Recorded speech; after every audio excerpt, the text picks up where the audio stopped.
Okay, ni dia Kids Kids Semua tak ada. Kids World. Okay, ada bahan sains. Okey, macam mana? Apa sains di balik hilangnya air? Mana kira? Adalah tengok tu dah. Evaporation. Cepat tak air tadi diserap? Evaporate. Jadi saya cucu. Okey, saya tunjukkan lagi sekali. Saya tambah lagi air ni. Tambah habis. Akak minum minum. Aku tak minum lah. Tak sempat kan minum. Kita tengok sama-sama. Okey, air air tadi masih ada. Kita tengok sama-sama. 1, 2, 3. Tipu magic. Ada fine. Okey, tadi air di evaporate, betul tak? Ataupun dia meluap. Tapi ada yang kata ada fine. Mungkin dia diserap.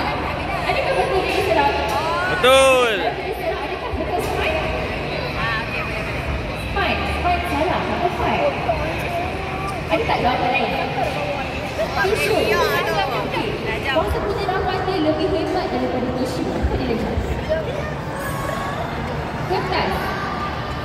Kertas pun kuasa penyerapan tu tak cukup power untuk segelas air. Kain. Okey, saya tunjuk dalam dia ada apa. Okey, saya tunjuk.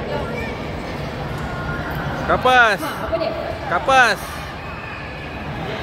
Okey, dia punya potential macam jelly. Apa dia? Gel. Ais tak ada selang air. Ais adalah air yang menjadi sususan.